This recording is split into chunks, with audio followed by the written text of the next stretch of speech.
Contame cómo era una noche de estas de gala. ¿Cómo era la radio? Porque uno no tiene idea. La radio de hoy es como una oficina con una salita con micrófonos, una antena, no pasa nada, computadora. ¿Cómo era esa magia del locutor que llega y tiene que presentar a la gran orquesta la noche de gala? ¿Cómo era? Yo te diría, sin que se ofenda Antonio Carrizo, que sé que no lo va, que lo va a saber entender, porque somos los dos que estamos, yo lo pongo a Antonio, cuando ingresa Antonio a la radio, primero, y después yo tomo la posta, ¿no es cierto? Me voy incorporando de a poco. Ese lugar me lo fueron dejando los que eran ya consagrados y tenían como un techo. Después de las 10 de la noche no laburaban. O sea, si había una frase 10:15, la ligaba yo. Entonces, Díaz Gallardo, Viloria, Miró, Pozzi, no sé. Cacho, Pibe. Era así, Pibe. Pibe, sí. No, bien, porque era gente... eso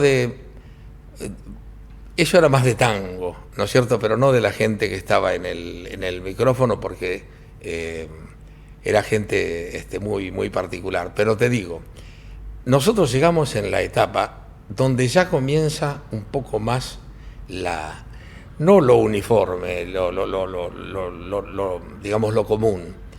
En Radio El Mundo iban de smoking a transmitir, porque de pronto, claro, estaba Friedrich Gulda, ¿no? En los grandes conciertos General Electric, tocaba un tipo solo con el del Colón, venía ahí, se sentaba y tocaba. Y la gente, para ir a verlo, iba como al Colón. Y el que lo presentaba era lo mismo. Era Jorge Omar del Río, o era Alberto J. Aguirre, o era Horacio Celada. Impecable smoking. Impecable smoking. Cuando nosotros llegamos ya no había más smoking, ya era de traje. Ya era de traje. Se va Bonardo de Odol, que era el conductor, y yo era el locutor comercial. Y entonces me ofrecen a mí hacer la conducción. Digo, mire, yo hago la conducción, pero si me dejan seguir con los avisos. Digo, por doble interés. Y digo, porque cuando no va a haber transición entre la conducción y el comercial, vamos a ganar ese espacio. No se van a ir a buscar qué pasa con el nene, porque no saben si viene otro participante o va un aviso. Entonces, bueno, quedé. Entonces Bonardo decía la palabra exacta para después de la pregunta y la respuesta. Decía esta cosa, correcto. Decía el nene, ganó tanto. Entré yo, digo, ¿qué digo yo? Y el eslogan de Odol es seguridad. Era. Entonces yo digo, no le dije absolutamente nada. Sin consultar a nadie. Debutó. Sí, con seguridad, ganó tanto. Lunes, martes, reunión. Cacho, no va eso. ¿Cómo no va? No, muy largo. Entonces, ¿qué hago? La reunión era el 3er piso, subo al 5º, el directorio, y pido hablar con el presidente de Odol, el doctor Miguel Podolsky. Me atiende, de parado. ¿Qué tal? Hombre, buen mozo, de anteojos, un tipo encantador. Le digo, doctor, no sé si vio el programa, muy bueno. Le digo, ¿me deja 4 programas que diga con seguridad? Si no es el comentario de la gente, lo saco, pero déjeme decir 4 programas, un mes. Dice, otorgado. ¿Sí o no? A mí me gustó. Dice, ¿qué pasó? Le digo, nada. Le digo, si usted me autoriza, cosa que no está bien. Si te bajan ahí. Hiciste un persaltum. Pero me daba. Y los otros hacían lobby, ¿ves? Ya siempre. No, porque ni al otro programa ya no me dijeron nada. Yo a esta altura tengo un cierto dolor con que esta profesión desaparece. Esta profesión está muy, muy, muy, muy turbia, no es que debe tener determinados límites, Pero digo, es una profesión tan linda, tan particular, porque por ejemplo, cuando nada tenía esta relación, ¿por qué el dueño de Odol no le dijo al hijo que vaya a hacer los avisos? ¿Por qué se elegía un profesional? Bueno, es la sensación, claro, la sensación es, para resumir, yo creo, antes hablaban los que tenían que hablar o pintaban los que tenían que pintar, y ahora da la sensación de que habla cualquiera. O pinta cualquiera o actúa cualquiera. Esa es la sensación que da ahora, el mundo está así. Pero sin embargo, ¿cómo pasa que llega Lalo Mir y vos tenés su voz, tenés su tono, y después ya no venís solo, venís vos y no tiene culpa nadie de que vos tampoco sepas hasta dónde vas a parar, porque ese es un problema tuyo, es algo que es interno, que es autor, es de tipo, sí, actor también, es animador, sí, es loco, claro, porque además quieren que seamos cuerdos. Esto es un fenómeno. Sí. Ahora escuchame una cosa. Depende para qué. ¿Para qué? A veces tenés que ser loco. No, porque te dicen, no, mira, y fulano, y medio loco. Escúchame, querido. ¿Qué querés que sea? ¿Qué querés? Que todavía haga eso y que haga lo que está haciendo y que eres un tipo cuerdo. Yo recuerdo, mira, no sé, es tantas las perfecciones que nos quieren encajar, tantos los matices que nos quieren dar a lo que hacemos.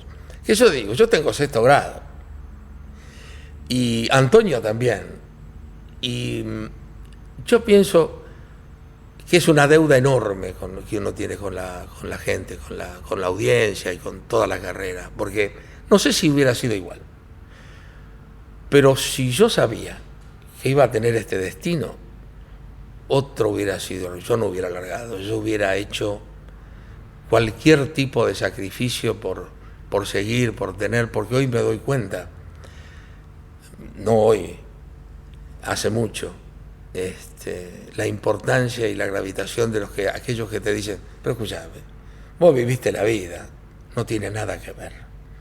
Son dos escuelas diferentes. Está la escuela de la vida y lo que debes aprender también, para que esa escuela tenga otro tipo de relación, por lo menos para mí. Yo iba a la radio porque era gratis, y mi viejo me llevaba a los lugares o a los desfiles. Yo iba a los desfiles. Gratarola. 9 de julio tenés que haber visto los aviones pasar. A los aviones pasar. Y al pobre viejo mío, y al pobre Antonio. Antonio Palese. Antonio Palese, sí. Que como, bueno, me ponían en los hombros, ¿no? Claro. Era lugar privilegiado. Era lugar privilegiado. Y yo veía, y pasaban por toda la avenida Libertador, y yo veía a toda esa gente ubicada en los balcones. Yo digo, mirá qué fantástico, esta gente vive donde pasa el desfile, ¿no? Claro. Y uno vivía en un convento, Tillo, ¿no? Para no confundir los términos, y después uno llegó hasta vivir ahí. Al mismo lugar, eso pasa, claro, es muy loco. A mí lo que me llama la atención de esos desfiles, porque yo no los vi, yo vivía en San Pedro, en el pueblo, vine a Buenos Aires ya un poco más grande, nunca me tocó un desfile, pero a mí lo que yo recuerdo es el cine, los noticieros, y la voz de los noticieros, que no me acuerdo quién era, que decía, y ahora los niños emocionados ven surcar los cielos de la patria de los aviones argentinos a más de 70 kilómetros por hora. A 70 iban los aviones. Era hermoso porque... no sé, ese tiempo... ¿Quién era la voz esa que yo recuerdo? Las voces esas eran, primero, era Carlos Agostino, que hacía Sucesos Argentinos. Después, el noticiero de América lo hacía Eduardo Rudi. Eduardo Rudi hacía noticias, ¿ves? Esa no la sabía. Eduardo Rudi comenzó su trabajo trabajando con Disney en Los Ángeles, porque él estuvo en la onda primera con Miranda, con Fernando Lamas, con toda esa gran... La primera camada de argentinos que van para eso. Y que quedó Fernando ahí nada más. Yo le digo Fernando. Bueno, fue Miranda, Airaldi y Rudi. No sé, uno quiere pensar naturalmente, vos, yo en lo que puedo, uno siempre está pensando en el futuro, pero es evidente que hay un recuerdo, que hay un pasado que tal vez es difícil de narrar, porque con mis hijas me cuesta también evocar. ¿Ah, sí? Bueno, pero ellas te preguntan por ahí o a vos te agarra así el lagrimón y decís no les quiero contar algo, ¿cómo surge? Pero lo que pasa es que ellas no tienen mucha idea. Por ejemplo, yo siempre pensé, digo, mira el día que yo le cuente a las nenas, no a Estela no quiero decir la edad, pero tiene un poco más de 40, es mi hija mayor y tiene una visión de mis 68 años completamente distinta a los 22 de Antonella y Lumina. 22 tiene la 22, sí. Entonces, Estela sí conoce mucho Claro, ella vivió mucho contigo. Vivió más. Claro. La mamá de Estela es Dora Palma, era una locutora de Radio El Mundo, que es donde nosotros nos conocemos, y ahí surge nuestra unión. Y bueno, en ella sí hay una forma y una manera de llegar.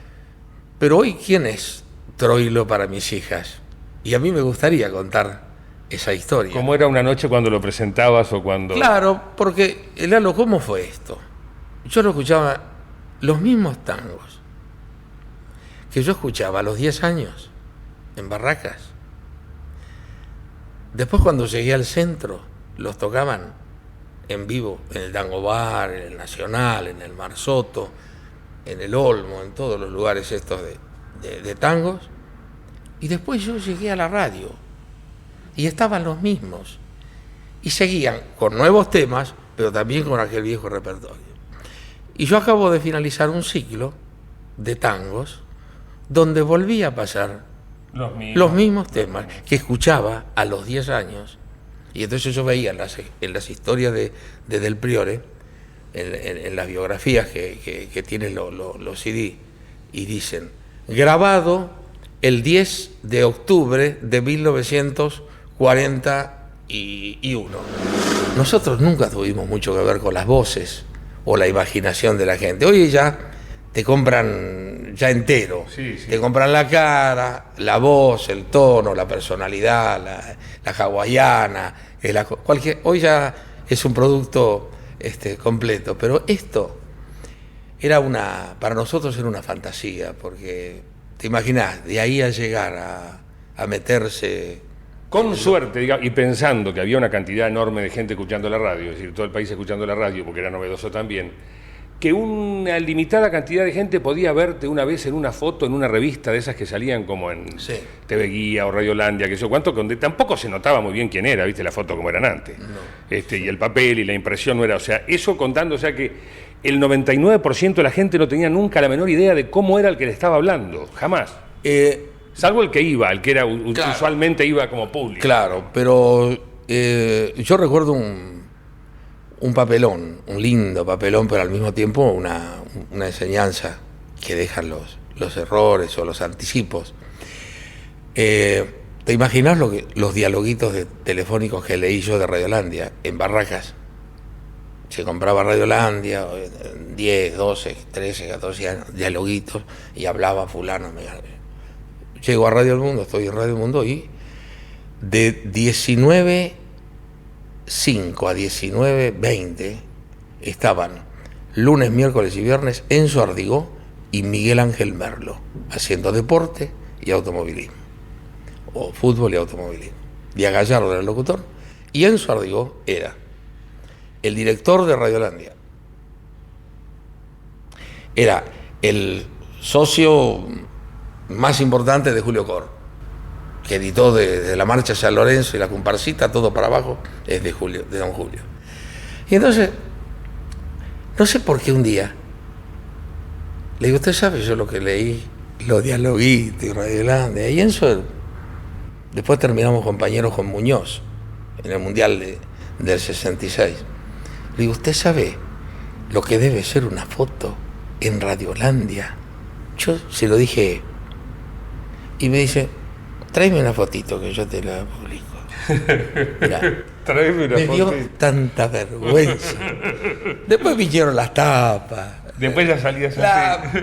No, uno ya no sabe, porque también 12 fotos, se tenía un rollo, tenía 12 fotos, había que sacarse 12 fotos. Bueno, todas las cosas. Imagínate cuando uno vio la primera tapa de Radiolandia, no era posible que uno estuviese en la tapa de Radiolandia.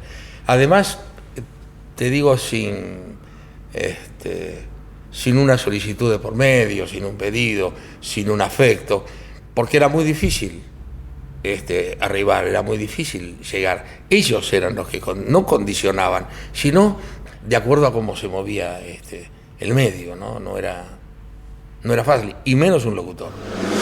¿Cómo era en tu casa, en el convento? ¿Estaba la radio? Sí, ¿cómo era? O sea, para mucha gente hoy es difícil imaginar la radio como centro. Hoy el centro puede ser la TV o la computadora. Digamos, y antes era la radio, que era una... ¿Qué recuerdas? Mira, yo estuve en una pieza hasta los 19 años. Porque un día me preguntaron en la radio si, cuando quedé de suplente, me dice, bueno, me deja su teléfono, y me di cuenta que no tenía. Entonces me quedé en la casa de una mujer que quiero muchísimo y que recuerdo mucho más. El asunto era comer apurado y antes de las 9 llevar de la cocina al medio de la cama, éramos 13, mis viejos, mi vieja que vive, el Antonio y yo. Entonces poníamos en el centro y ahí estaba Sandrini o El Zorro o Codecá, o qué sé yo, y ya habíamos escuchado los Tora, los Pérez García, todo eso iba en la cocina. Y después nos íbamos al dormitorio, al bulín, qué sé yo vivía con mis viejos en la misma habitación. Y eso era para nosotros, no sé, y después llegaba el radioteatro de Palmolive a las 10 de la noche, y ahí estaban, qué sé yo, Rudy, no sé, todos, Barton, que fue el que me llevó a la radio, y ya a las 10:30 era tarde, mi viejo se levantaba a las 6, así que se apagaba la radio y se terminaba el mundo. Vos sos una de las pocas personas que tuvieron, digamos, full TV, radio, es decir, ¿no? Porque hay otros que son o más de la radio o más de la televisión y hacen lo otro como un segundo laburo. Sí. A pesar de eso, o sea, la televisión subyugó a la gente, es decir, enamoró a la gente, rompió los esquemas, cambió el mundo, todo. Pero vos, ¿la televisión te robó a la radio un poco? No me robó la radio, yo seguí con la radio. La televisión, tanto que el debut en Odol iba por Radio Belgrano, por Canal 7, desde el Teatro Smart, hoy el Blanca Podestá, y en cadena con todo el país. Como no había alcance, las radios transmitían, y todas las emisoras cabeceras de cada una de las ciudades del interior transmitían con la emisora principal. Y yo no sé, la televisión para mí es un medio apasionante, me ha dado muchísimas satisfacciones, tengo recuerdos muy importantes, pero la radio sigue siendo para mí todavía hoy, no sé, algo que me predispone a pensar y a decir lo que siento en el momento que le llega exactamente a la gente. No porque la televisión no tenga hoy espontaneidad, pero es otro medio, uno es más un animal de radio. Escuchame una cosa, esto a ver si coincide con lo que dice la gente. El Fontana Show, todo el mundo, ¿no? El que lo estuvo, el que lo vio de afuera, el que estuvo adentro, he hablado con mucha gente que trabajó con vos y dice, era tal el frenetismo, era tal la seriedad, era el libreto, era seguir. Eras muy cabrón cuando trabajabas en esa época, porque Fontana Show marca, ¿no? Marca de programas de radio, imitado, copiado hasta el cansancio, que es un ícono de la radio, es el Fontana Show. ¿Eras muy cabrón en esa época? Hoy soy cabrón. Hoy soy cabrón. Con el laburo soy cabrón. Porque sé que estoy haciendo un bien. No un bien. Estoy transfiriendo. ¿Querés hacerlo bien? Estoy transfiriendo. Por ejemplo, a mí me han tocado compañeros a quien yo no, a lo mejor ellos no lo creen lo que yo puedo estar mencionando en este momento. Yo he estado trabajando en Radio Municipal. Radio Municipal, Radio Municipal es una radio que tiene determinadas características y donde se guían más por las audiciones tienen un carácter más doméstico, más familiar que un estilo como el que yo vengo practicando. No sé, es un origen. Yo me inicié así y seguí. Es decir, hay un orden, hay un libro, había 100 discos y yo lo hacía a mano. Te estoy hablando de hace un mes. Y yo llevaba 14 páginas, todo marcado con colores, 1, 2, 3, 100, 200 ítems. Y yo decía, del 42 al 46 abajo. Nada más decía, tenés que leerlo. Después está absolutamente todo.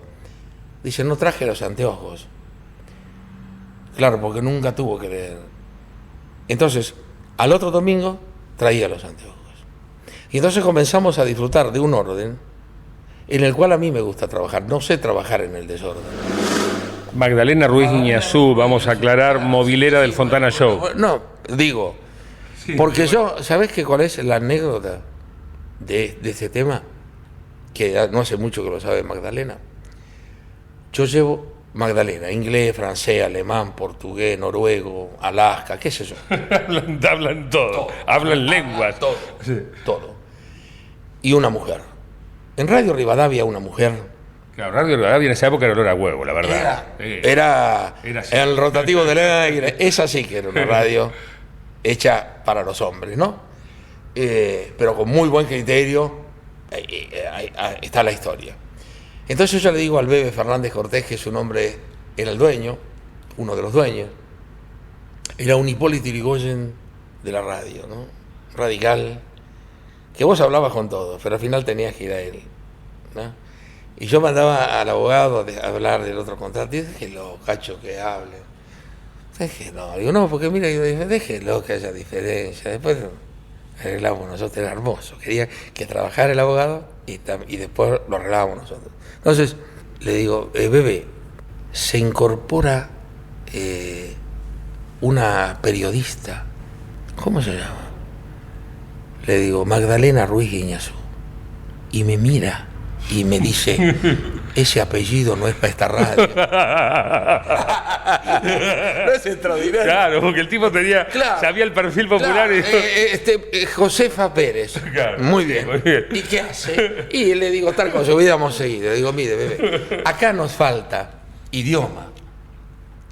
Digo, un cacho de cultura. Un cacho de cultura, nos falta calor, nos falta un cacho de cultura, nos falta esto, nos falta...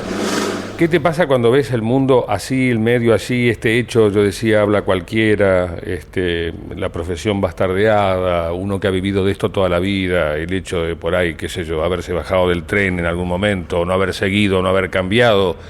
¿Tenés alguna especie de convulsión, de sentimiento, algo que me quieras decir?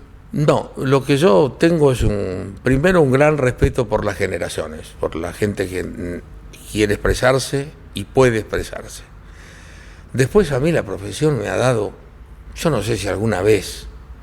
¿Le ha dado a alguien lo que te ha dado a vos? Yo creo que no, yo creo que he sido un privilegiado, yo creo que Dios ha sido conmigo mucho más que generoso, he sufrido mucho, le he dado mucho, no me arrepiento absolutamente nada de decir, por ejemplo, que pagué para hacer Fontana, es algo que tiene una elocuencia que... Igual pagué para hacer Fontana, estamos entre comillas. Pero bueno, eran business are business, como claro, pero era una fórmula, a mí me importaba. Me tenés que hacer dos regalos, un animal de radio con seguridad y un animal de radio y péguele fuerte. Bueno, escuche, animal de radio y péguele fuerte. ¿Qué está escuchando usted? Animal de radio, con seguridad. Gracias, Cacho.